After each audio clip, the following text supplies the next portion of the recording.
ഈ കുലദേവതയും അല്ലെങ്കിൽ അതിനെ തന്നെ എങ്ങനെയാണ് നമുക്ക് ഈ ശ്രീവിദ്യാ ഉപാസനയിലേക്ക് കൊണ്ടുവരാൻ കഴിയുന്നത്? ഒരിക്കലും ദാരിദ്ര്യമായിട്ട് ആരെ ആരാധിക്കും. കുലദേവത ആരാധന തപസ് ചെയ്യാൻ കാട്ടു പോകുന്നൊന്നുമല്ല, സുഖമായിട്ട് അവിടെ ജീവിക്കാം. അപ്പോൾ സമ്പത്ത് നേടുന്നത് മോശമായിട്ടുള്ള കാര്യമല്ല, ഉപാസനയിലേക്ക് സമ്പത്ത് മോഹിച്ചു വന്നു കഴിഞ്ഞാലും തെറ്റല്ല. സമ്പത്ത് ഉണ്ടാക്കണം. ഭാരതത്തിൽ പാരമ്പര്യം സമ്പത്ത് ഉണ്ടാക്കല്ല. രാമനേക്കാൾ കൂടുതൽ തപസ് ചെയ്ത് രാവണനാണ്. അപ്പോൾ അയാൾക്ക് തപസ് ചെയ്തു എന്നുള്ളത് കൊണ്ട് അയാൾ ഈ ശ്രീവിദ്യാ ഉപാസന എന്ന് പറയുന്നത് 10 ദേവതകളാണ് കേട്ടിട്ടുണ്ടോ? അങ്ങനെയല്ല, ശ്രീവിദ്യോപാസന 10 ദേവതകളാണ്. ഒരു കാര്യം ചെയ്ത സമയത്ത് പരാജയപ്പെട്ടാൽ 3 പ്രാവശ്യം പരിശ്രമിക്കണം എന്നൊരു നിയമം. കണക്കിന് അയാൾക്ക് യോഗ്യതയില്ല. അപ്പോൾ അവനെ ശ്രമിക്കുന്ന സമയത്ത് ആ പണം ഉണ്ടാക്കാനുള്ള കഴിവുകൾ വർദ്ധിക്കാൻ ചെയ്യും. ഇതിൻ്റെ മറ്റൊരു തലം വരുന്നത് ഇപ്പോൾ മോശം കാര്യങ്ങൾക്കായിട്ട്, ഇപ്പോൾ ബ്ലാക്ക് മാജിക്, കൂടോത്രം, ഇത്തരത്തിലുള്ള കാര്യങ്ങൾ ഉപയോഗിക്കുന്ന ആളുകൾ മറ്റൊരാൾക്ക് മോശം വരാൻ വേണ്ടിയിട്ടാണ് ഇതെല്ലാം ചെയ്യുന്നത്. അപ്പോൾ ഇത് ചെയ്യുമ്പോഴും അവിടെയും ഉപാസിക്കുന്നത് ഒരു ഈശ്വരനെ തന്നെയാണ്. അപ്പോൾ ചിന്താശേഷി ഉണ്ടായിരുന്നെങ്കിൽ നല്ല കാര്യങ്ങൾക്ക് വേണ്ടിയിട്ട് ഉപയോഗപ്രദമാക്കി കൂടായിരുന്നു, അങ്ങനൊരു ചിന്ത ഉണ്ടാകില്ലേ മനുഷ്യൻ? അപ്പോൾ അതെന്തുകൊണ്ടാണ് ദൈവം ചിന്തിച്ച് അത് നടപ്പിലാക്കാതെയും നല്ല കാര്യങ്ങൾക്ക് വേണ്ടിയിട്ട് ഉപാസിക്കുമ്പോൾ അത്? പക്ഷേ രാമനേക്കാൾ കൂടുതൽ തപസ് ചെയ്ത് രാവണനാണ് അല്ലേ? അതെ. അപ്പോൾ അയാൾക്ക് തപസ് ചെയ്തു എന്നുള്ളത് കൊണ്ട് അയാൾ ഗുണം വന്നു വന്നോണ്ട് പല ആളുകളും സാധനം മുൻപോട്ട് കേടുവരാറുണ്ട്. പല ആളുകളും കേടുവന്ന് കാണാറുണ്ട്. പ്രത്യക്ഷത്തെ അനുഭവം ഉണ്ട് നമുക്കൊക്കെ. ഇതാ കാരണം അയാളുടെ ഉള്ളിൽ അടിസ്ഥാനപരമായ ചില ദുസ്വഭാവങ്ങൾ ഉണ്ടാവും. ഇത് വികസിക്കും, ശ്രമമാണ് ചെയ്യുള്ളൂ. അതുകൊണ്ട് പണ്ടുകാലത്ത് ഋഷീശ്വരന്മാർ ഒരാളെ വളർത്തിയെടുക്കുകയാണ് ചെയ്യുക. മനസ്സിലായല്ലോ? ഇന്നത്തെ കാലത്തെ പോലെ പൈസ കൊടുത്ത് മന്ത്രം കൊടുക്കാറില്ല. ഒരു വ്യക്തിയെ വളർത്തിയെടുക്കും, തൻ്റെ ശിഷ്ടം വളർത്തിയെടുക്കും. അയാളെ യമ നിയമ ആസന പ്രാണായാമങ്ങൾ ചെയ്ത് അയാളെ ശുദ്ധീകരിക്കും. ആ ശുദ്ധീകരിച്ച ആളുകൾക്കാണ് ധാരണ കൊടുക്കുക, ജപം കൊടുക്കുക, മന്ത്രം ജപിക്കുക, മറ്റു കാര്യങ്ങൾ ഒക്കെ ചെയ്യിക്കുന്നത്. അവനെ ശുദ്ധനാക്കിയിട്ടാണ്. യമ നിയമ ആസന പ്രാണായാമങ്ങളിലൂടെ അവൻ്റെ ശരീരവും സൂക്ഷ്മ ശുദ്ധമായിത്തീരും. ആ ശുദ്ധമായി കഴിഞ്ഞാൽ പിന്നെ അവന് വേറെ ഒന്നും ചെയ്യാൻ പറ്റില്ല, നല്ലത് ചെയ്യാൻ പറ്റുള്ളൂ, ലോകത്തിന് നന്മ ചെയ്യാൻ ചിന്തിക്കാൻ പറ്റുള്ളൂ. സ്വാർത്ഥത കൊണ്ട് ചിന്തിക്കാൻ പോലും പറ്റില്ല. തൻ്റെ സ്വാർത്ഥതയ്ക്ക് വേണ്ടി ചിന്തിക്കാൻ അത് അങ്ങനെയുള്ളവരാണ് ഋഷീശ്വരന്മാർ, അവരുടെ ഗുരുനാഥന്മാർ ശിഷ്യന്മാരെ വളർത്തിയെടുത്തിരുന്നത്. ഇതാണ് ഭാരതീയ പാരമ്പര്യം കേട്ടല്ലോ. ആണ് പ്രശ്നം. അതുകൊണ്ട് ഇതൊരിക്കലും ചീത്ത കാര്യം ചിന്തിക്കാൻ ഒരു സാധകന് പറ്റില്ല. വേണ്ട പോലെ വളർന്നു വന്നാൽ പിന്നെ സ്വാഭാവികമായിട്ട് മനുഷ്യനുള്ളിൽ 2 നല്ല ഗുണവും ചീത്ത ഗുണം എല്ലാവരും ഉള്ളിലും ഉണ്ടാവും. സാഹചര്യം കൊണ്ട് ചിലപ്പോൾ അവൻ്റെ ഉള്ളിൽ ദുർഗുണങ്ങളാണ് മുന്നോട്ട് വരുന്നതെങ്കിൽ ചീത്ത കാര്യങ്ങൾ ചെയ്യും. അത് ഈശ്വരൻ ചെയ്യേണ്ടതല്ല, കാർമ്മികമായ പാപം അതാണ്. അതുകൊണ്ട് അത് മറ്റുള്ളവർക്ക് ഉപദ്രവിക്കുന്ന കാര്യങ്ങൾ ചെയ്താൽ മനസ്സിലല്ലോ ഉപദ്രവിക്കാം. സമ്പത്തുള്ള ആൾക്ക് സാധാരണക്കാരെ സഹായിക്കാം. ആ സമ്പത്ത് ഉപയോഗിച്ചുകൊണ്ട് ലോകത്ത് നശിപ്പിക്കുന്ന കാര്യങ്ങളും ചെയ്യാം. ഒരേ കാര്യം. അതേപോലെ തന്നെ ഇത് കഴിവുണ്ടാവും, ആ കഴിവ് മോശമായിട്ട് ഉപയോഗിക്കാം. അത് ഒരു പ്രപഞ്ച നിയമമാണ്. നല്ലതും ചീത്തയൊക്കെ പ്രപഞ്ചത്തിലുണ്ടാവും. പ്രപഞ്ചം എല്ലാം കൂടി ചേർന്നതാണ്, നല്ലത് മാത്രം ചേർന്നതല്ല ഈ പ്രപഞ്ചം. ചീത്തയും പ്രപഞ്ചത്തിനുണ്ട്. അത് നമ്മുടെ ആ വ്യക്തിയെ സംബന്ധിച്ചുകൊണ്ടാണ് ചില പ്രശ്നങ്ങൾ. വിശുദ്ധ ഈ ശ്രീവിദ്യ ഉപാസന, അപ്പോൾ അങ്ങ് ഒരുപാട് വർഷങ്ങളായിട്ട് ഉപാസന ചെയ്യുന്ന ഒരാളാണ് എന്ന് കേട്ടിട്ടുണ്ട്. പക്ഷേ ഇന്നത്തെ കാലത്ത് ഈ ശ്രീവിദ്യ ഉപാസന എന്ന് പറയുന്നത് 1 മാസം കൊണ്ടും 2 മാസം കൊണ്ടും പ്രാപ്യമായിട്ടുള്ള ഒന്നാണ്. അപ്പോൾ യഥാർത്ഥത്തിൽ എന്താണ് ഈ ശ്രീവിദ്യ ഉപാസന? ഇപ്പോൾ ഈ ശ്രീവിദ്യ ഉപാസനയിൽ തന്നെ ചില ആളുകൾ പറയും, നമ്മൾ ഒരിക്കലും നമ്മുടെ കുലദേവതയെ വിട്ട് മറ്റൊരു ദേവതയെ പൂജിക്കാൻ പോകരുത് എന്ന് പറയും. ഈ കുലദേവതയും അല്ലെങ്കിൽ അതിനെ തന്നെ എങ്ങനെയാണ് നമുക്ക് ഈ ശ്രീവിദ്യ ഉപാസനയിലേക്ക് കൊണ്ടുവരാൻ കഴിയുന്നത്? ഈ കുലദേവത എന്ന് പറയുന്ന സമയത്ത് ആ കുലദേവതയോട് ബന്ധപ്പെട്ട ഒരു ഗുരു കാരണവരുണ്ടാവും. അവിടെ നോക്കിയാൽ കാണാം, ഗുരു കാരണവന്മാരോട് വന്നാണ് കുലദേവത. ആ കുടുംബത്തിൽ ആദ്യത്തെ കാരണവർ തപസ് ചെയ്ത് അദ്ദേഹം തൻ്റെ ഉള്ളിൽ വളർത്തിയെടുത്ത ചൈതന്യത്തെ ദേവതാരൂപേണ പ്രതിഷ്ഠിക്കുന്നു, കുടിവെക്കുന്നു. പ്രതിഷ്ഠിക്കാന്ന് പറഞ്ഞാൽ കുടിവെക്കുന്നു. എന്തിനാണ് കുടിവെക്കുന്നത്? തൻ്റെ കുടുംബം നിലനിൽക്കുന്ന കാലത്തോളം സുഖവും സമാധാനവും സമൃദ്ധിയും സൽസന്താനങ്ങളും ഉണ്ടാവണം. സൽസന്താനങ്ങളും സമ്പൽ സമൃദ്ധിക്ക് വേണ്ടി കുലദേവനെ ആരാധിക്കുന്നു. അദ്ദേഹത്തിൻ്റെ സങ്കല്പത്തിലുള്ള അദ്ദേഹത്തിന് ഏതെങ്കിലും ഗുരുനാഥനെ കണ്ടതിന് ശേഷം സങ്കല്പം ദേവതയെ ആരാധിക്കും. ഈ ആരാധന സങ്കല്പം എന്താണ്?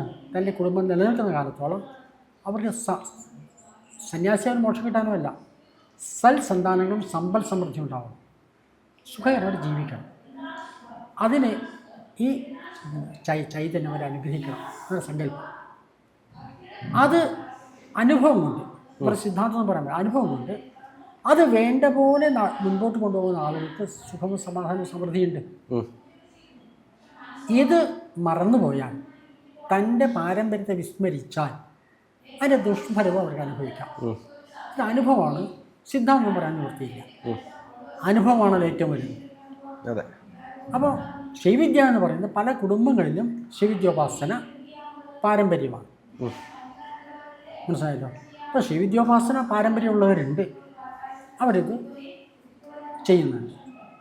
അപ്പോൾ ഇത് ഒരു മാസം കൊണ്ട് പഠിച്ചെടുക്കാൻ കഴിയുന്നതാണോ ഈ ശ്രീവിദ്യ ഉപാസന എന്ന് പറയുന്നത്? എനിക്കറിയില്ല അതിനെപ്പറ്റി. കാരണം എന്നറിയോ, എന്തും കച്ചവടം ചെയ്യുന്ന കാലഘട്ടമുണ്ട്. ആർക്കും കച്ചവടം ചെയ്യാം. നല്ല കച്ചവടക്കാർക്ക് വളരെ പെട്ടെന്ന് വിൽക്കാൻ പറ്റും. കാരണം ആൾക്ക് മോഹമുണ്ട് ഇതിനകത്ത്, ആർക്കും അറിയില്ല ഈ കാര്യങ്ങളെ പറ്റി. ഈ ശ്രീവിദ്യ ഉപാസനയിൽ നമ്മൾ ആരെയാണ് ഉപാസിക്കേണ്ടത് എന്നൊരു ചോദ്യമുണ്ട്. അപ്പോൾ അതിൽ 10 ദേവതയെ പലപ്പോഴും പറയുന്നുണ്ട്. ഇതിൽ ആരെയാണ് നമ്മൾ യഥാർത്ഥത്തിൽ ഉപാസിക്കേണ്ടത്? ഏത് ഘട്ടത്തിൽ എത്തുമ്പോഴാണ് നമ്മൾ ശ്രീവിദ്യ ഉപാസകനായി എന്ന് പറയപ്പെടുന്നത്? അല്ല, അതൊരു ശരിയായ ചോദ്യമല്ല, ചോദ്യം കൃത്യമല്ല. കാരണം എനിക്ക് ഉദ്ദേശം പോലും മനസ്സിലായില്ല. അതായത് ഈ ശ്രീവിദ്യ ഉപാസന എന്ന് പറയുന്നത് 10 ദേവതകളാണ് എന്ന് കേട്ടിട്ടുണ്ട്. അങ്ങനെയല്ല, ശ്രീവിദ്യോപാസന 10 ദേവതകളല്ല. ശ്രീവിദ്യോപാസനയിൽ ലളിതാംബിക ഉപാസിക്കുന്നു, ആണ് ശ്രീവിദ്യോപാസന. കാളി ഉപാസിക്കുന്ന സമ്പ്രദായമുണ്ട്, താരി ഉപാസിക്കുന്ന സമ്പ്രദായം, പല സമ്പ്രദായങ്ങളുണ്ട്. അങ്ങനെ 10 വ്യത്യസ്ത സമ്പ്രദായങ്ങളാണുള്ളത്. അതാണ് ദശമഹാവിദ്യ എന്ന് പറയും. 10 വിദ്യകളാണ്. 10 രീതിയിൽ മന്ത്രോപാസനകൾ ഉണ്ട് ഭാരതത്തിൽ പാരമ്പര്യമായിട്ട്. 10 വിധാനങ്ങളാണ്. അപ്പോൾ 10 പേര് അതിനെ 10 രീതിയിൽ ഉപാസിക്കുമ്പോൾ, 10 ദേവതകളെ വെച്ച് ഉപാസിക്കുമ്പോൾ അത് 10 വിധാനമാണ്. അതെ, അതൊരിക്കലും ഇതല്ല. അപ്പോൾ അതിലൊരു സംശയം എന്ന് പറയുന്നത്, ഇതിൽ ലളിത ഉപാസനയാണ് ഏറ്റവും വലിയ ഉപാസന എന്ന് പറയുന്ന ആളുകളുണ്ട്, കാളി ഉപാസനയാണ് ഏറ്റവും വലിയ ഉപാസന എന്ന് പറയുന്നത്. അപേക്ഷികമാണ്. രാമകൃഷ്ണ പരമേശ്വരൻ ഉപാസിച്ചിട്ട് കാളിയാണ്. പരമഹംസ ഉപാസനയ്ക്ക് വലുതാണെന്ന് നമ്മളിത് പറയാൻ പറ്റും നമുക്ക്? അതും വലുതാണ്. ബഹളാമുഖിയാണ് പല ഭാഗത്തുള്ളത്, അതും വലുതാണ്. എല്ലാം മഹത്തരവും വലുതുമാണ്. ഒന്ന് പരസ്പരം താരതമ്യപ്പെടുത്ത വിഡ്ഢിത്തമാണ് എന്നാണ് എൻ്റെ അഭിപ്രായം. എങ്ങനെയാണ് നമ്മൾ ഈ ഉപാസനയിലേക്ക് കടന്നു വരേണ്ടത്? ഉള്ളൊരു ആഗ്രഹം വേണം. തന്നെ ഉള്ളിൽ തന്നെ തീവ്രമായ ആഗ്രഹം ഉണ്ടെങ്കിൽ നടക്കും. തന്നെ ഉള്ളിൽ സുവാസന, അത് എന്തോ കാരണങ്ങളുണ്ടാവും. ആഗ്രഹമുണ്ടോ, സാഹചര്യം കൊണ്ടോ, ചിലപ്പോൾ ചില പ്രതിസന്ധികളെ കൊണ്ടോ, പല കാരണങ്ങളെ കൊണ്ട് ഇവിടെ എത്തിപ്പെടുന്നു. എന്തിനു വേണ്ടിയിട്ടാണ് ഇത് ഉപാസിക്കുന്നത് എന്നൊരു ചോദ്യം വരില്ലേ? ഇപ്പോൾ ഒരുപാട് ഉപാസന പദ്ധതികളുണ്ട്. ഗായത്രി മന്ത്രം ലക്ഷ്യത്തിനാണ് ഇതിനൊക്കെ തൻ്റെ ബോധത്തെ വികസിപ്പിക്കണം. ഇപ്പോൾ ശ്രീവിദ്യയെ പറ്റി പറയുന്ന സമയത്ത്, വിദ്യ എന്ന് പറയുന്ന സമയത്ത് ജ്ഞാനം എന്നാണ് അർത്ഥം. എന്താണ് യഥാർത്ഥ ജ്ഞാനം? വിജ്ഞാനം എന്നാണ് നമുക്ക് പുസ്തകങ്ങളിലൂടെ, പഠനങ്ങളിലൂടെ നമുക്ക് കിട്ടുന്നത് വിജ്ഞാനമാണ്.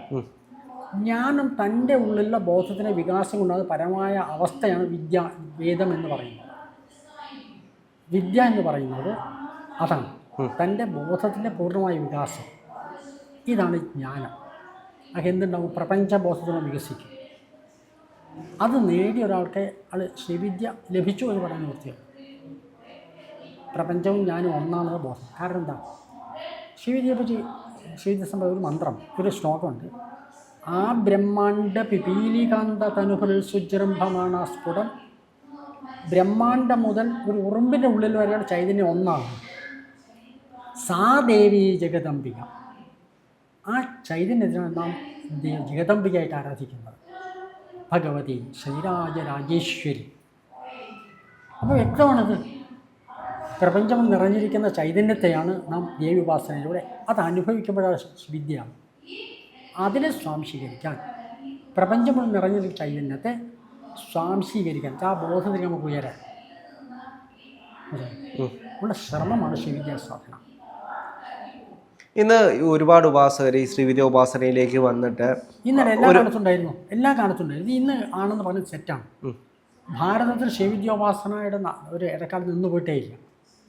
അല്ല, ഇതിൽ മറ്റൊരു വിഷയം, ഇപ്പോൾ ഇന്നത്തെ കാലത്ത് ഒരുപാട് ഉപാസന പദ്ധതികൾ ഉണ്ടായതുകൊണ്ട് ആദ്യം ഒരു ഗുരുവിൻ്റെ അടുത്തേക്ക് പോകുന്നു, ശ്രീവിദ്യ ഉപാസന പഠിക്കുന്നു, അതിനുശേഷം അത് ഒരു 2-3 മാസക്കാലം കൊണ്ടുപോയിട്ട് വീണ്ടും അത് നിർത്തിയിട്ട് അടുത്ത ഉപാസന പ്രക്രിയയിലേക്ക് പോകുന്നു. ഇങ്ങനെ ഉപാസനകൾ മാറ്റി മാറ്റി കൊണ്ടുപോകുമ്പോൾ അവർക്ക് എന്തെങ്കിലും പരിണിത ഫലങ്ങൾ, ഇപ്പോൾ ദോഷം എന്ന് പറയുന്നൊരു വിഷയമാണല്ലോ എല്ലാവരെയും ഭയപ്പെടുത്തുന്നത്. ഇപ്പോൾ ഒരു ഉപാസനയെ, ഒരു ദേവതയെ ഉപാസിച്ച് നിർത്തിപ്പോയി കഴിഞ്ഞാൽ അത് ദോഷമായി ഭവിക്കുമെന്ന് പറഞ്ഞു കേട്ടിട്ടുണ്ട്. അങ്ങനെ എന്തെങ്കിലും ഉണ്ടാകുമോ? നമ്മൾ ഒരു ഗുരുവിനെ സമീപിക്കുമ്പോൾ നമസ്കരിക്കുന്ന സമയത്ത് ഗുരുവിനെ നമസ്കരിക്കും. അദ്ദേഹത്തെ പൂർണ്ണമായിട്ട് അദ്ദേഹം പറയുന്ന കാര്യം ചെയ്യാമെന്നുള്ള പ്രതിജ്ഞയാണ് നമസ്കാരം. ഞാൻ നിങ്ങളുടെ പ്രതിജ്ഞ ചെയ്തിട്ട് ലംഘിച്ചാൽ എന്താ ഉണ്ടാവുക? ഒരു ഗുരുവിനെ നമസ്കരിച്ചാൽ ഞാൻ അദ്ദേഹത്തെ പൂർണ്ണമായിട്ട് ഉൾക്കൊള്ളുന്നു, ഞാൻ നിങ്ങളുടെ അദ്ദേഹത്തെ പിന്തുടരാം എന്ന സങ്കല്പത്തിലാണ് ഇത്. ഒരു പ്രതിജ്ഞയാണ് ഒരു ഗുരുവിനെ സ്വീകരിക്കാമെന്ന് പറയുന്ന സമയത്ത് നമസ്കാരത്തിലൂടെ, കേട്ടല്ലോ. അപ്പോൾ അത് ലംഘിച്ചാൽ നമ്മൾ ഒരു തുടങ്ങി വെച്ചൊരു കാര്യം പൂർത്തിയാക്കിയത് എന്താണ്ടാവുക? കുറച്ച് മുന്നോട്ട് പോയി, എനിക്ക് കോഴിക്കോട്ടേക്ക് പോകണം, ഇവിടെ നടന്നു പോകണം, വേറെ വഴിയോട് ഞാൻ കോഴിക്കോട്ടെത്തില്ല അല്ലേ, ഈ വഴി നമുക്ക് അറിയില്ല, ഒന്നാമത് ബുദ്ധിമുട്ടൊക്കെ അനുഭവിക്കേണ്ടി വരും, വേറെ പ്രശ്നമൊന്നുമില്ല. അപ്പോൾ അതുകൊണ്ട് ഗുരുവിനെ സ്വീകരിക്കുമ്പോൾ ആദ്യം തീരുമാനിക്കണം, ഇദ്ദേഹമാണ് എൻ്റെ ഗുരു എന്ന് ഉറപ്പ് വരുത്തിയിട്ട് വേണം ഗുരുവിനെ പരീക്ഷിച്ച ശേഷം സ്വീകരിക്കാൻ പാടില്ല. എങ്ങനെയാണ് ഗുരുവിനെ നമുക്ക് പരീക്ഷിക്കുന്നത്? ശാസ്ത്രജ്ഞർ കുറേ പദ്ധതി പറയുന്നു ഗുരുവിനെ നിരീക്ഷിക്കാൻ, മനസ്സിലാക്കാൻ. അതുപോലെ തന്നെ ഒരു ഗുരു ശിഷ്യനെ സ്വീകരിക്കും മനസ്സിലാക്കണം. പക്ഷേ ഇന്നത്തെ കാലത്ത് നമ്മളൊരു ഗുരുവിനോട് എന്നിട്ട് ഞാൻ നിങ്ങളെ പരീക്ഷിക്കാൻ പോവുകയാണ് എന്ന് പറഞ്ഞു കഴിഞ്ഞാൽ, അല്ല, പരീക്ഷിക്കാൻ പോകുന്നത് വേണ്ട, നിരീക്ഷിക്കേണ്ടത്. അവിടെ പരീക്ഷിക്കാൻ കഴിയില്ല, എനിക്ക് നിങ്ങളെ പരീക്ഷിക്കാൻ കഴിയും, എനിക്ക് കണ്ട് പ്രത്യേകിച്ചോ നിരീക്ഷിക്കാം, നിലപാടുകൾ മനസ്സിലാക്കാം, ഇല്ലേ? അങ്ങനെ നിലപാടുണ്ട്, തൻ്റെ ബോധത്തിന് വ്യക്തമാണ്, തനിക്ക് മനസ്സിലാവും, താൻ ഉൾക്കൊള്ളാൻ പറ്റും എന്ന് ഉറപ്പുണ്ടെങ്കിൽ സ്വീകരിക്കാൻ പാടില്ല. ഇല്ലെങ്കിൽ തൻ്റെ സങ്കല്പത്തിനോ തൻ്റെ രീതിക്കോ എതിരാണെന്ന് മനസ്സിലാക്കി വിട്ടു പോകേണ്ടി വരും സ്വാഭാവികമായിട്ട്. അപ്പോൾ നമ്മൾ നേരത്തെ തീരുമാനിക്കണം, അവിടെ സ്വീകരിക്കുന്ന സമയത്ത് ഒരു മാർഗം സ്വീകരിക്കുമ്പോൾ അതെനിക്ക് പൂർണ്ണമായിട്ട് ഉൾക്കൊള്ളാൻ പറ്റുന്നതാണ്. ജീവിതത്തിൽ ഏത് കാര്യം തീരുമാനം എടുക്കുമ്പോൾ മുൻകൂട്ടി തീരുമാനിക്കണ്ടേ, ഇല്ലേ? നിങ്ങൾ കല്യാണം കഴിക്കാൻ പോകാം, വിവാഹം കഴിക്കാൻ പോകുമ്പോൾ ഞാൻ ഇതിൽ ഫിറ്റാണോ, എനിക്ക് പാകത ഒന്നുണ്ടോ? ഒരു കുട്ടിയെ കാണുമ്പോൾ ബാഹ്യമായ സൗന്ദര്യം കൊണ്ട് വിവാഹം കഴിക്കും, പ്രശ്നത്തിൽ പോയി പെടും, അല്ലേ? പൂർണ്ണമായിട്ട് മനസ്സിലാക്കിയിട്ട് അല്ലേ ചെയ്യാം. ഇതുപോലെ എല്ലാ കാര്യത്തിലും ഇങ്ങനെ ഒരു ഉപാസന പദ്ധതി സ്വീകരിച്ചാലും ആ ഉപാസനാ പദ്ധതിയെപ്പറ്റി വ്യക്തമായി മനസ്സിലാക്കണം, ആ ഗുരുവിനെ പറ്റി വ്യക്തമായിട്ട് മനസ്സിലാക്കണം, എന്നിട്ട് സ്വീകരിക്കാൻ പാടില്ല. ഭ്രമം കൊണ്ട് തൻ്റെ താൽക്കാലികമായ മോഹങ്ങളെ കൊണ്ട് സ്വീകരിച്ചാൽ ഈ പ്രശ്നമൊക്കെ ഉണ്ടാകും. ഇപ്പോൾ ചിലർക്ക് അതിയായ ആഗ്രഹം കൊണ്ടായിരിക്കും അവർ ഇത് പഠിക്കുന്നത്, ഉപാസിക്കുന്നത്. കുറച്ച് നാൾ കൊണ്ടുപോയതിനു ശേഷം അവർക്ക് കൊണ്ടുപോകാൻ കഴിയുന്നതല്ല എന്നൊരു തിരിച്ചറിവുണ്ടാകുന്നൊരു സമയമുണ്ട്. വിവേകാനന്ദ സ്വാമി പറഞ്ഞിട്ട് നിങ്ങൾ ഉപാസനയോട് നിർത്തിയാൽ അടുത്ത ജന്മത്തിൽ തുടരാൻ പറ്റും എന്ന് പറഞ്ഞിട്ടുണ്ട്. എത്ര യുക്തിയുണ്ടോ എനിക്കറിയില്ല. അപ്പോൾ അവർക്ക് ലൗകികപരമായിട്ടുള്ള ജീവിതമുണ്ട്, മറ്റു കാര്യങ്ങളുണ്ട്. അപ്പോൾ അവിടെ വെച്ച് അവർക്ക് നിർത്തേണ്ടി വന്നു കഴിഞ്ഞാൽ അത് പ്രശ്നമല്ല. സാധ്യതയില്ല, അതുകൊണ്ട് സാധ്യതയില്ല. കാരണം അത് പറ്റിയ സാഹചര്യം അത് അനുവദിച്ചില്ല, അത്രയേ ഉള്ളൂ. ഒരു കാര്യം ചെയ്യുന്ന സമയത്ത് പരാജയപ്പെട്ടാൽ 3 പ്രാവശ്യം പരിശ്രമിക്കണം എന്നൊരു നിയമമുണ്ട്. നടക്കില്ല, അയക്കാതെ യോഗ്യതയില്ല, അത്രയേ ഉള്ളൂ. പിന്നെ മുന്നോട്ട് പോകണം, വേറെ കാര്യം നോക്കാം. ഈ പണം ഉണ്ടാക്കാൻ വേണ്ടി ശ്രീവിദ്യ ഉപാസന ചെയ്യുന്ന ആളുകളുണ്ട്.